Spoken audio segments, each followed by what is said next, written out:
Hello and welcome. This is TVWAN News.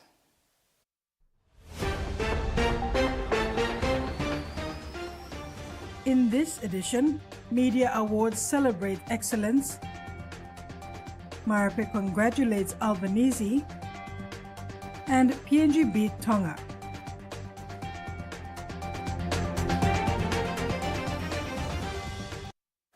Papua New Guinea's top journalists and media personalities were honored last night at the Media Awards, returned after more than a decade.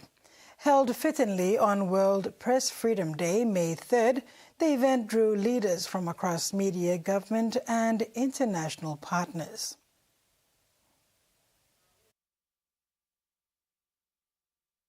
After more than 10 years, the PNG Media Awards are back, and with them a celebration of resilience, innovation and dedication among the country's journalists. Speaking in commemoration, Media Council President Neville Choi reminded journalists of the significance of May 3rd.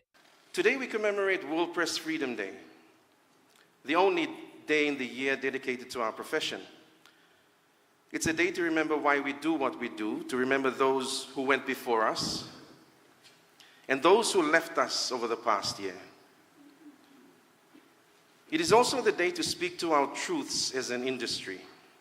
55 nominations across 17 categories were judged, showcasing new ideas and impactful storytelling in PNG's diverse media landscape. Australian High Commission Representative Christine Charity echoed these sentiments, emphasizing that freedom of the press is essential for democracy and development. Tonight we celebrate the dedicated professionals who are committed to sharing the stories of Papua New Guinea's diverse people and culture. We recognise your commitment to the profession, to telling Papua New Guinea's story, to being a trusted source of information. As we recognise the achievements of media professionals, we are also reminded of the important role journalism plays in shaping a transparent and informed society. It is an opportunity for us all to reaffirm our shared values and shared commitment to a free media tonight. Australia's continued partnership with PNG Media was also reaffirmed, supporting high standards even as the sector faces challenges from AI and social media. She also called on the media to embrace change and adapt to new platforms and technologies while maintaining journalistic standards. Patrick Matbob, head of Communication Arts at the Divine Word University, praised the awards as vital for the growth of the industry. I think the Media Awards must be encouraged because it will improve journalism practice. It will reward journalists for hard work that they do. It will give credence to the profession, or craft as I prefer to call it. And the award-winning work will provide examples for the younger journalists to emulate. The return of the awards not only honors today's journalists but also lights the way for the future of journalism in Papua New Guinea. As the media landscape evolves, speakers called for greater support of journalism training, better protections for journalists and innovations in storytelling. The Media Council reaffirmed its commitment to advocate for press freedom and elevate professional standards in PNG. Media professionals from across Papua New Guinea were recognized for their outstanding work at the 2025 Media Awards. This year, 55 nominations across 17 categories showcased the best of PNG's reporting talent. Held in Port Moresby, the 2025 awards celebrated the nation's media excellence across print, broadcast and online platforms. Post Courier's investigative report uncovered the story behind a student's death at Yarawari Technical Secondary School, shedding light on issues of bullying and social hardship. The report's national impact has prompted local leaders to upgrade the school system to better serve vulnerable students. Among other top winners, Emmanuel Iralia of NBC was named Provincial Journalist of the Year for his coverage of the Molitaka landslide disaster in Enga, while Claudia Tully of Post Courier was awarded Outstanding Young Journalist of the Year for her powerful field reports. Jamie Harrow of Sunday Chronicle took home Sports Journalist of the Year, and FM 100's Giovanna Tavala bagged the Best Radio Announcer of the Year award. Jacqueline Kanaburi of NBC was a sole nominee and was awarded the Best Program Show for her impactful, community-focused stories, which are across television, digital channels, and social media.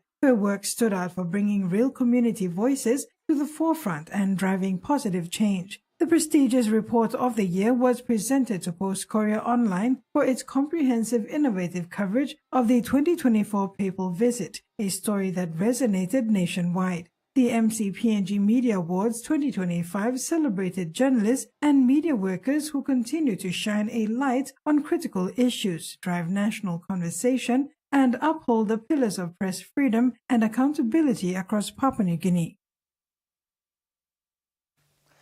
Ward members' candidate numbers draw took place at the Kombiu, Balanataman, Rabaul Urban and Watom LLGs on Friday, May 2nd, while the mayor and president numbers draw were held at the Rabaul Urban LLG in Rabaul Town on Saturday, May 3rd.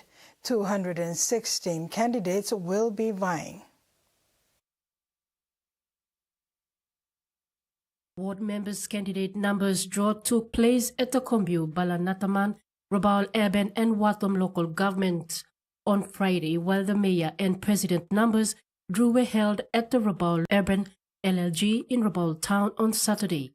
216 candidates will be vying for the numerous seats in the district's 49 wards.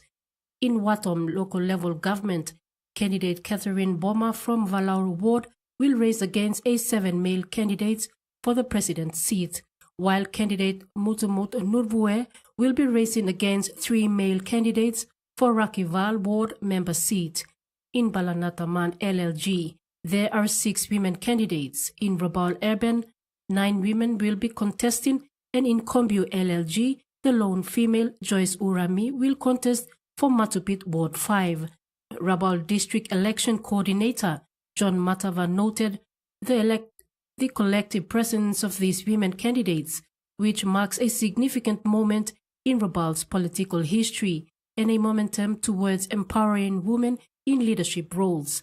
Matava said there are a number of uncontested seats in Balanataman LLG for Ratung, Pilapila, Ratavul and TVWAN wards, which indicates confidence and trust in leadership.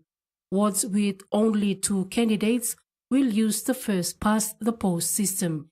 Candidates and supporters were encouraged to campaign in a peaceful and orderly manner in the next few weeks.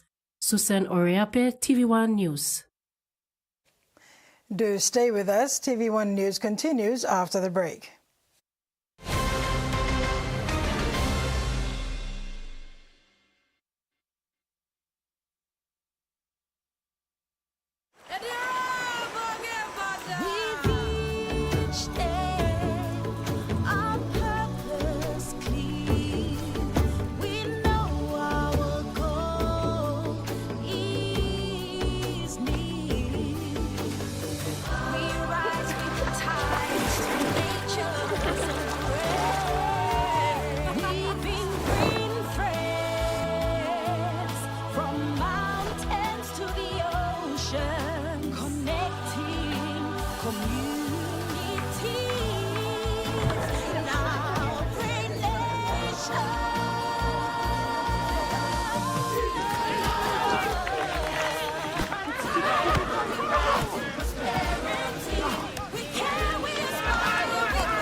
From the rich soils of the highlands, the finest coffee has been grown by generations of Papua New Guineans. Expertly blended and roasted with over 80 years of experience, making the finest cup of Nescafe New Guinea blend. PNG's own coffee.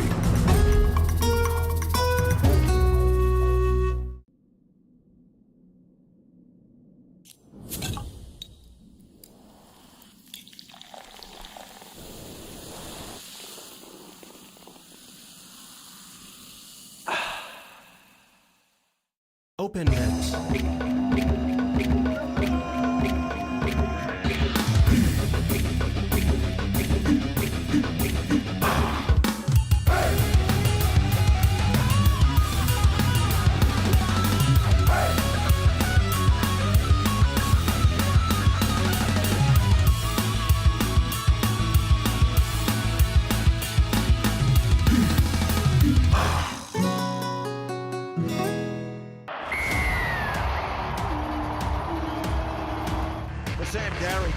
Greater physicality to his game this year. It's here now, into the corner, he scored!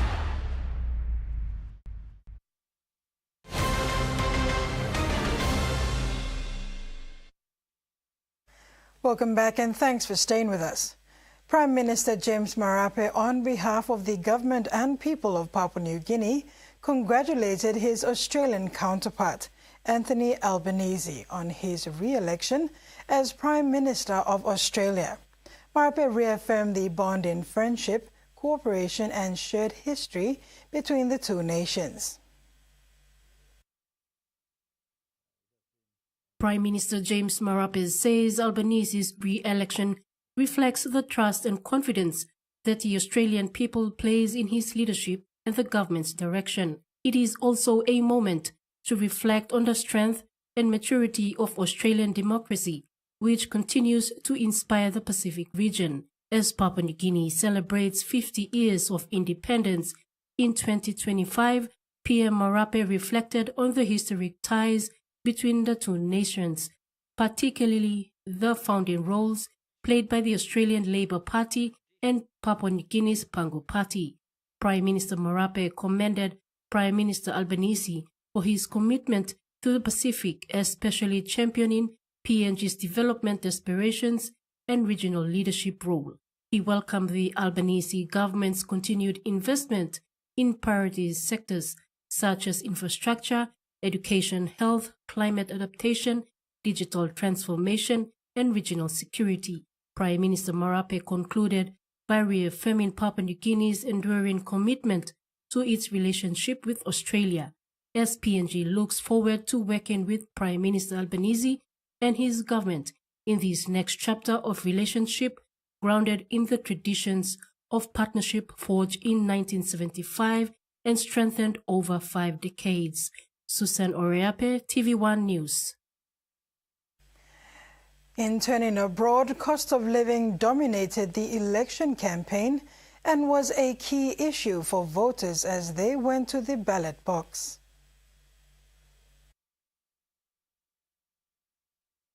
We were very pleased to see the backing of the Housing Australia Future Fund. That is a very important development under the first term of the Albanese government. We now need to boost that even more. Billions need to go into creating more supply, particularly of low-income social housing.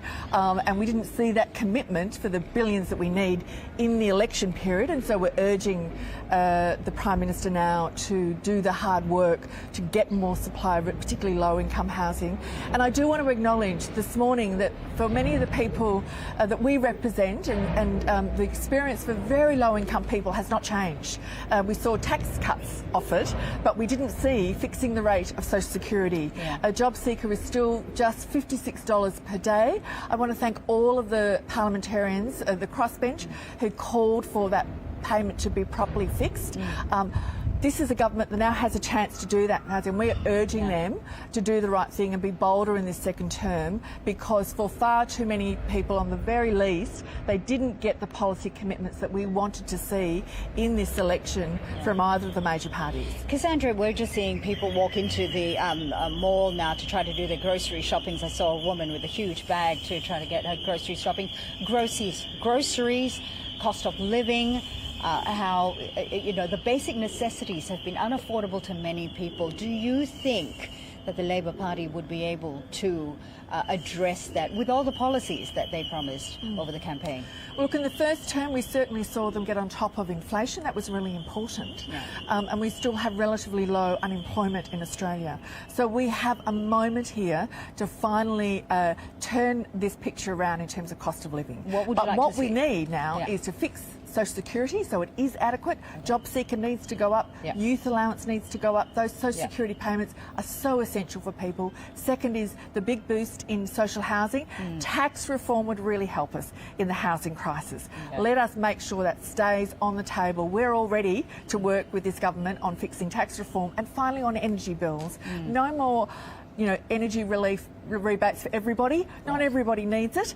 Let's help the people who really need it, and that means investing in low-income housing to get the performance of those houses up, renewables into those houses, electrification. Let's make sure we're focusing on people who really need the help now, and those precious dollars that are in the hands of this government now go to the right people. Team Fiji requires $3.5 million to send its athletes to the Pacific Mini Games in Palau. They will compete in 12 of the 14 sports featured in the Mini Games. Most of its national federations are in the final stages of selecting their teams, as most of the sporting bodies completed their final selections following tournaments held over the Easter weekend. A key focus for Team Fiji is raising the necessary funds to cover the athletes' levies, as the cost is 3,000 Fiji dollars per athlete. To achieve this, Team Fiji has launched a lottery selling tickets for $2 each. While some national federations are covering this cost, the lottery serves as a supplementary fundraising effort. The Pacific Mini Games will be held in Koror, Palau from 29th June to the 9th of July 2025.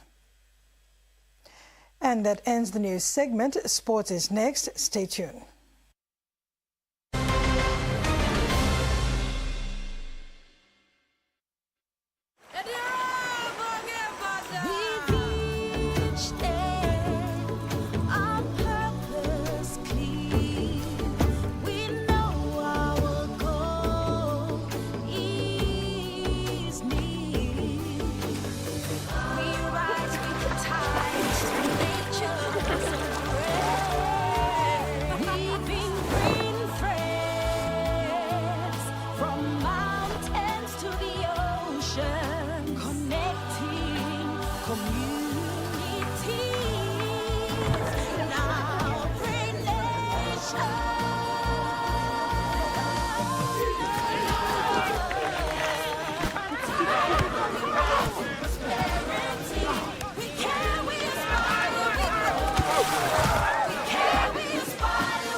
A true champion is measured by their courage, their determination, and their passion to never give up and to always keep trying.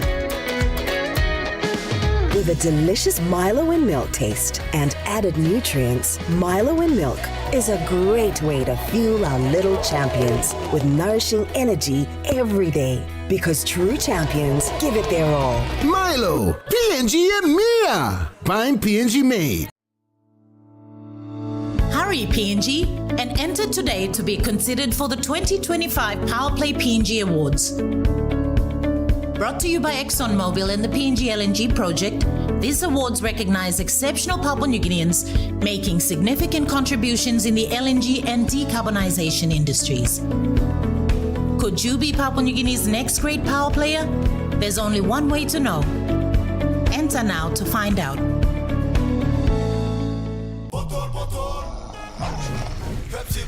Tell him shorty come get it, come grind on me, but met it.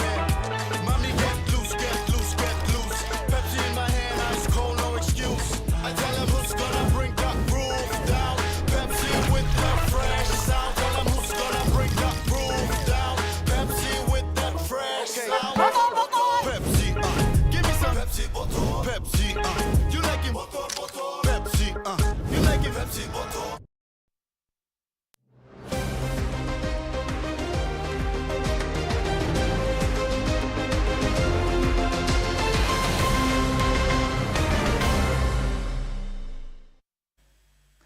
Welcome to the sports segment. The Pacific's Premier Women's Club Football Tournament got underway today in Papit, Tahiti. 7 teams from across Oceania converge for the 3rd edition of the OFC Women's Champions League. This year's event marks the debut for the host nation's entry as Pirae Tupapa Mairerenga FC from Cook Islands and for American Samoa's Panza FC. Tahitian side AS Pirae is ready to showcase local talent on home soil.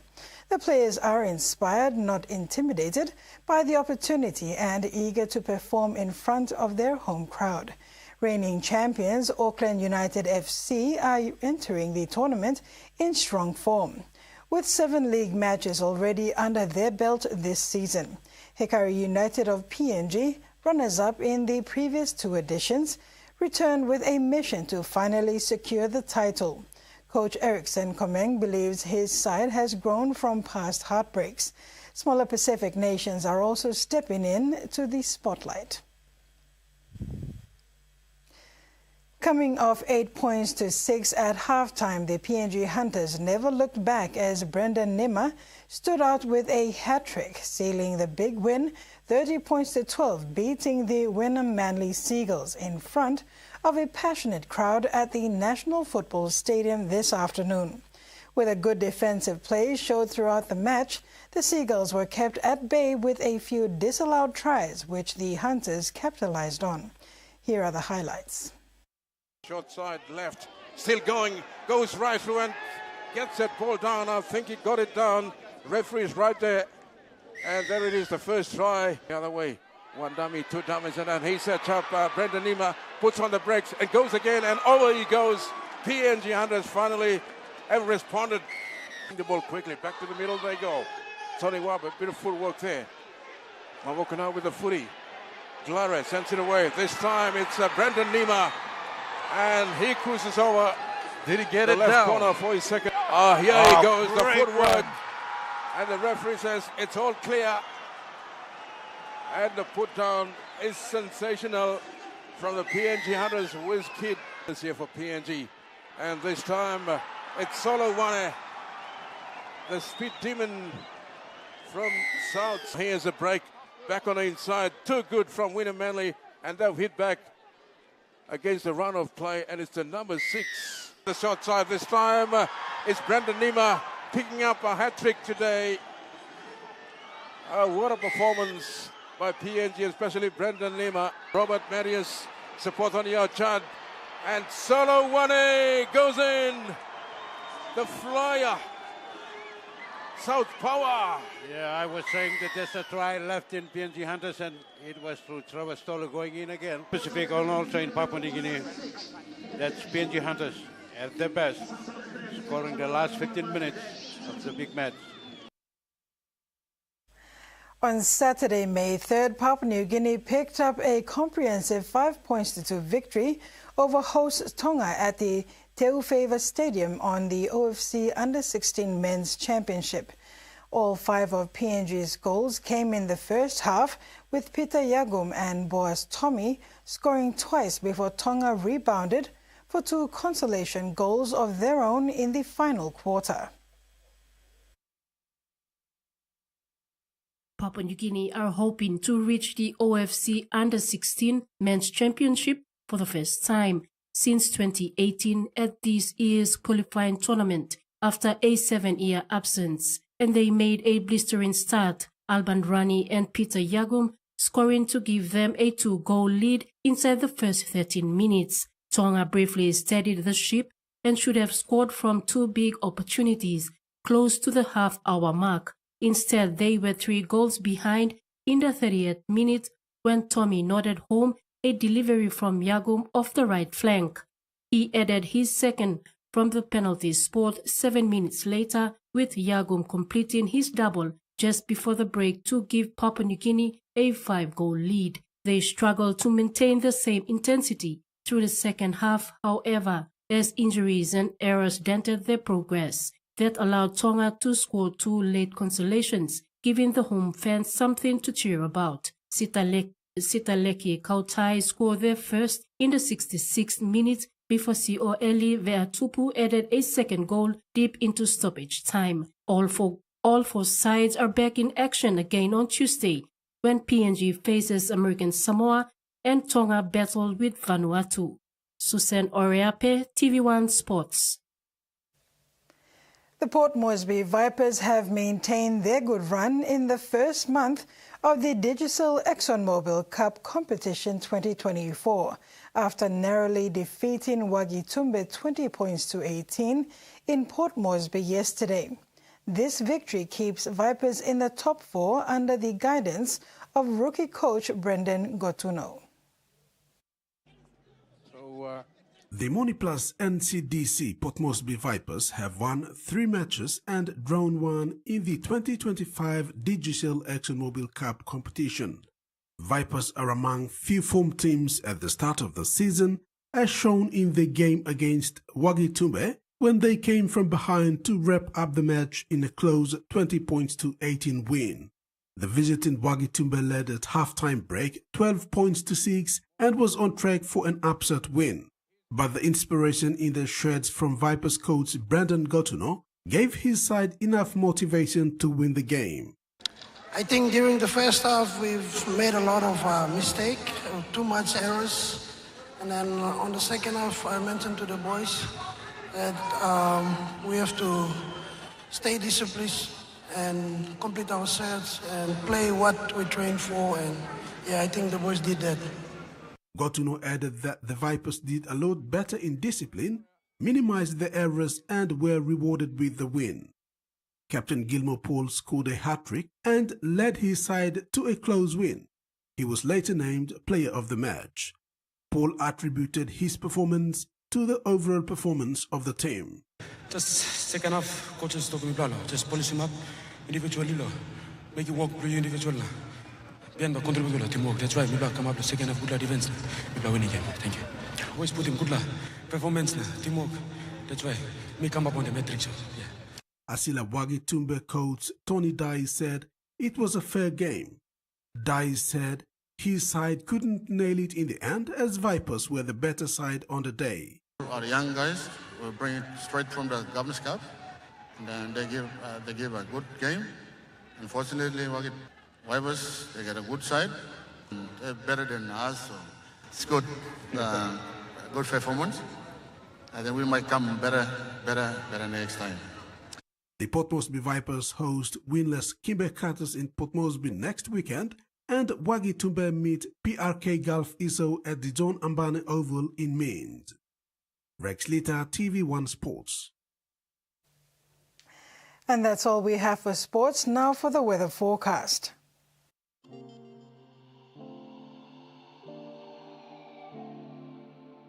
Southern region, Port Moresby partly cloudy with chances of few afternoon then evening showers. Omase, Ley, sunny in the morning then few showers and possible thunderstorms in the afternoon then evening.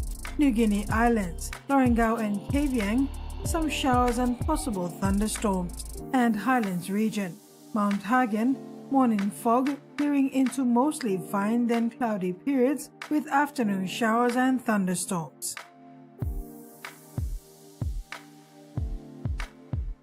And that ends another edition of TV1 News. Do take care out there. Have a pleasant evening. Good night.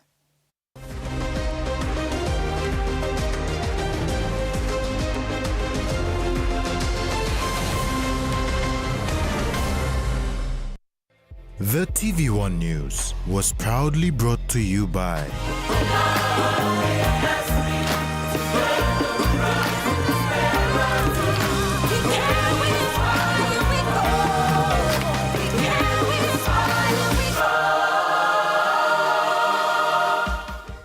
The PNG LNG project has now generated more than 30 billion kina for Papua New Guinea since production commenced. Nearly half of this amount has been paid as tax. Equity distributions are paid to KPHL and MRDC based on the interest they hold. Tax is paid to the IRC, while development levies and royalties are paid to DPE. For more information on direct and indirect benefits, visit PNG